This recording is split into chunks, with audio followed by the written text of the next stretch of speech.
tienes un dolor cervical que se te irradia hacia el brazo derecho o hacia el brazo izquierdo o incluso es bilateral y cursa, aparte de que con dolor también tienes entumecimiento a lo largo del brazo, hormigueos en la mano y tienes a veces sensación de un calambrazo, pues si es así puede que estés ante una cervicobraquialgia. Y en el vídeo de hoy te voy a enseñar a aprender qué es una cervicobraquialgia, cómo podemos diagnosticarla y saber cuáles son sus síntomas, el por qué se produce y cómo vamos a solucionarla, cuál es su tratamiento y cuáles son las cosas que podemos realizar para mejorarla. Así que vamos con el vídeo.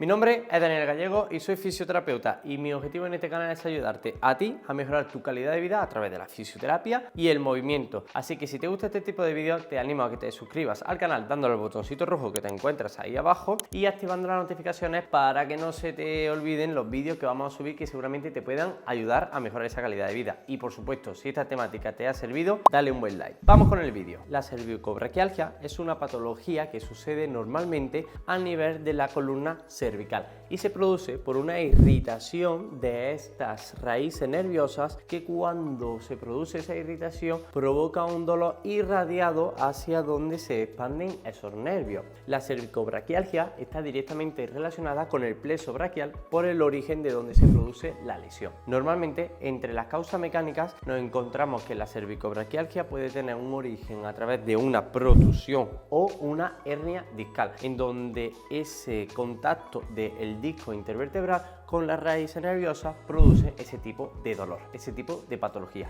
Como consecuencia tendremos un estrechamiento del canal foraminal, que es el canal por donde discurre la médula, y en consecuencia nosotros tendremos un pinzamiento de estos nervios que vemos aquí.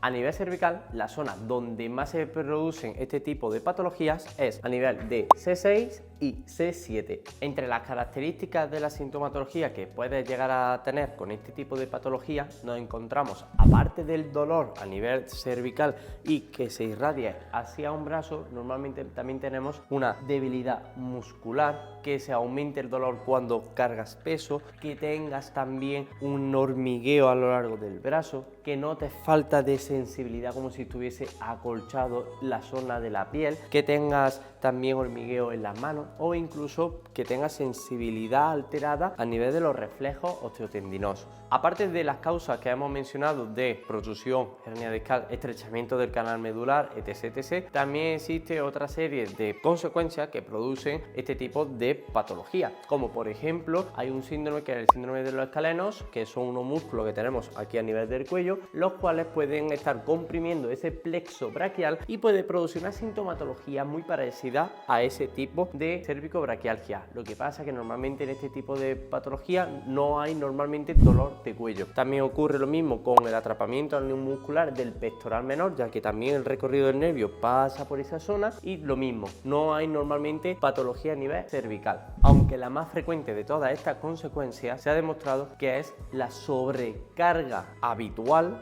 diaria que sufre tu cuerpo debido a los hábitos que tú adoptas. Me explico. Cuando tú adoptas una postura a nivel cervical y a nivel de tu columna vertebral, cuando estás en el trabajo, cuando estás en tu casa realizando las labores del día a día y ese tipo de actividades que se repiten día a día, normalmente ese tipo de posiciones, sobre todo en aquellas personas que son más sedentarias, pues producen que haya un aumento de la probabilidad de sufrir este tipo de patología. ¿Por qué? Porque todo ese tipo de posiciones mantenidas en el tiempo puede llegar a provocar desórdenes a nivel estructural de la columna cervical, cabeza adelantada, hombros rotados hacia adelante, y todo eso contribuye a que haya un aumento de la probabilidad de sufrir una cervicobraquialgia. También es importante que a nivel psicológico, a nivel emocional, nuestras emociones pueden influirnos en cualquier tipo de patología a nivel cervical, debido a que nuestra postura también se ve influenciada por cómo nos encontramos en nuestro estado de ánimo. Esto es una cosa que también se ha demostrado y que puede llegar a influir en un porcentaje. Entonces, toda esa parte neuromuscular y toda esa parte psicológica deben de ser tratadas para conseguir mejorar este tipo de patologías.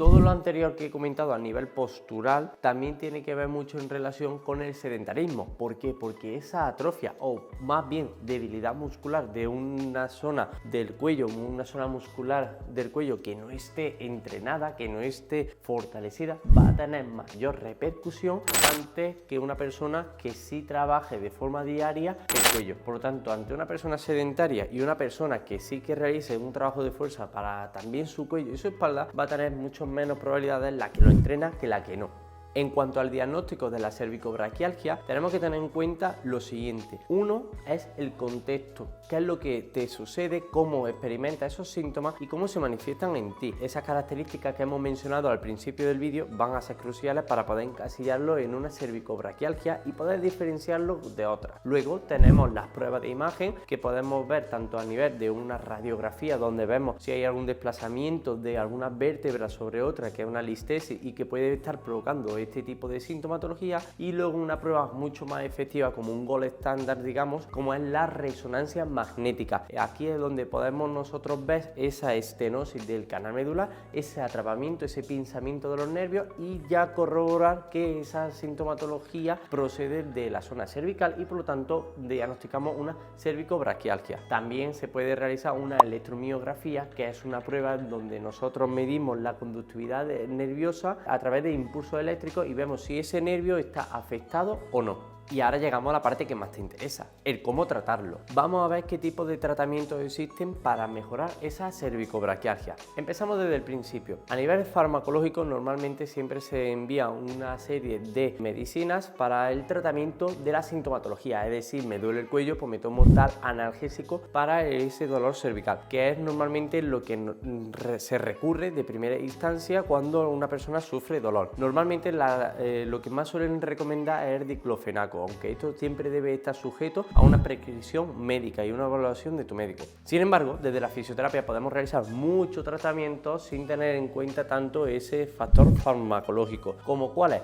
Pues podemos realizar tratamientos donde nosotros realizamos un deslizamiento de esos nervios del plexo braquial, que se llama ejercicios de neurodinamia, que ya te adelanto que tiene un vídeo grabado para que puedas realizarlos desde tu casa. Lo que se pretende con este tipo de ejercicios es crear un deslizamiento del nervio en la zona donde se encuentre ese atrapamiento y poder así salir, por así decirlo, de esa situación de compresión e irritabilidad. Por lo tanto, la sintomatología mejora y el nervio vuelve a tener un estado normal de salud. Otro tipo de tratamiento sería el trabajo a nivel de relajar esa zona del cuello, esa zona a través de un masaje de tratamiento de terapia manual, donde relajamos esa musculatura, dejamos de que tenga un tono tan alto y que pueda llegar a comprimir esa zona. También tenemos vídeos para que aprendas y que puedas realizarte automasajes de la zona cervical. Luego, por otro lado, también el tema postural va a tener un papel muy importante, ya que vamos a poder mejorar a través de una serie de ejercicios de fortalecimiento de la espalda todo ese sistema musculoesquelético para que la posición de tu cuerpo vaya más acorde con una prevención de este tipo de patologías. Por lo tanto, también será importante trabajar este tipo de ejercicios. Y por último, el ejercicio de fuerza de la musculatura tanto cervical como a nivel de la musculatura del hombro y espalda, ya que la estabilidad del hombro también es importante en esta patología. Así que el conjunto de todo este tipo de tratamientos que te da la fisioterapia lo vas a encontrar en este canal y te lo voy a dejar en la descripción del vídeo. Así que ya tienes las herramientas para poner solución a tu problema. Y bueno, Quique, yo creo que ya con esto ha sido suficiente. Yo lo único que quiero es que la gente que esté viendo este vídeo me comente en él qué le ha parecido, qué casos tienen, cómo le podemos ayudar, y lo vamos a hacer a través de esos comentarios. Así que si escribís la palabra cervicobraquialgia, seguiremos subiendo vídeos y además si nos cuentas tu caso intentaremos ayudarte también. Así que, ¿qué le decimos? Que se suscriban a este canal, que le den un buen like si les ha gustado y que lo compartan ¿con quién? Pues con aquellas personas que sabemos que le van a ayudar. Espero que este vídeo te haya sido de gran ayuda y nos vemos en el próximo vídeo. Así que recuerda siempre que la vida es movimiento, así que vive moviéndote. Hasta luego.